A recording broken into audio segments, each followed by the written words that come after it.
ce sommet a été très fructueux. Nous avions deux grands événements.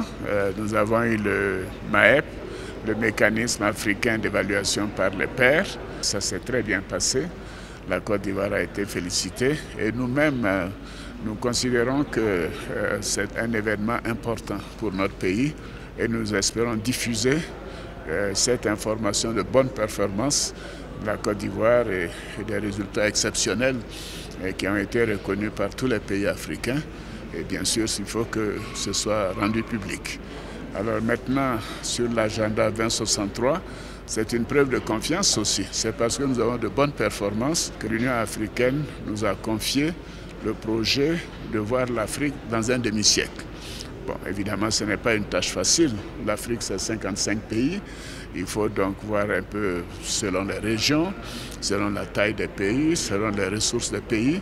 Mais nous avons donné un canevas et une programmation.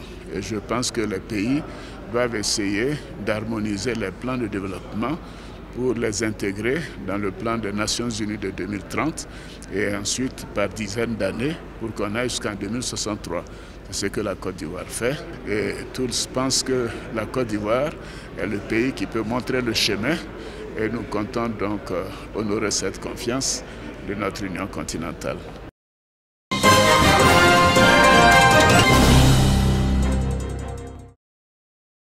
11 février 1979, en Iran, une date qui marque une nouvelle ère, la conséquence d'un an de protestation populaire contre la politique du Shah Mohammad Reza Pahlavi, une politique jugée socialement injuste. À cette époque, le pouvoir change de camp sous l'impulsion de la révolution qui transforme l'Iran en république islamique.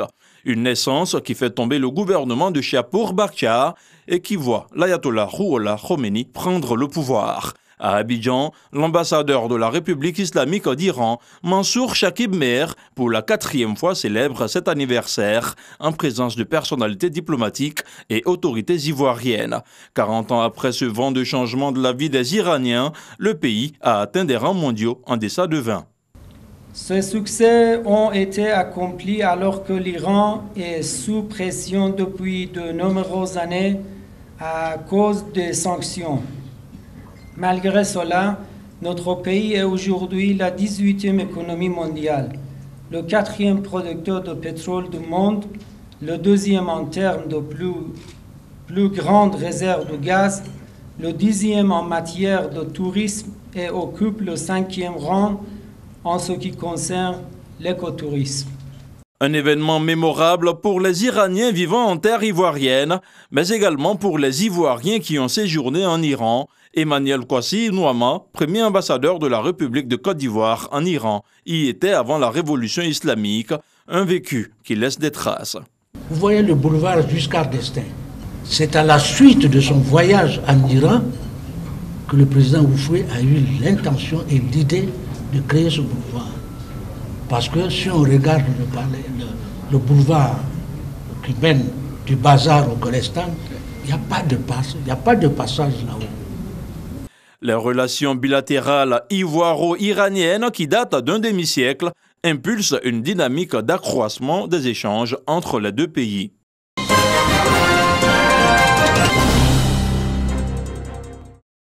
Des paysages grandioses, une nature verdoyante, la région de Sibi, à une 50aine de kilomètres au sud-ouest de Bamako, a longtemps été une destination prisée des touristes. Mais depuis quelques années, ils ont déserté les lieux. Il y a les touristes qui viennent, mais pas beaucoup. Donc là, ils viennent doucement, mais ils sont tellement peurs. Ils ne voulaient pas venir vraiment visiter tant qu'il y avait la crise. Cette zone n'est pourtant pas touchée par les violences qui s'écoulent d'autres régions de ce vaste pays. Mais elle pâtit de la peur qui a fait plonger l'ensemble du secteur du tourisme, autrefois l'un des piliers de l'économie malienne. Au marché artisanal de Bamako, la situation est tout aussi morose. En attendant le retour des touristes internationaux, c'est aux locaux que le gouvernement essaie désormais de vendre la destination au Mali et notamment le sud du pays.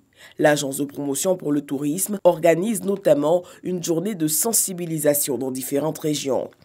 Pour les inciter également à découvrir les attraits touristiques de leur pays, leur faire comprendre qu'on peut très bien passer de belles vacances dans son pays, mais encore faut-il le connaître. Des sites moins connus que Tombouctou ou le pays d'Ogon, mais qui sont aussi à même de dépayser les visiteurs.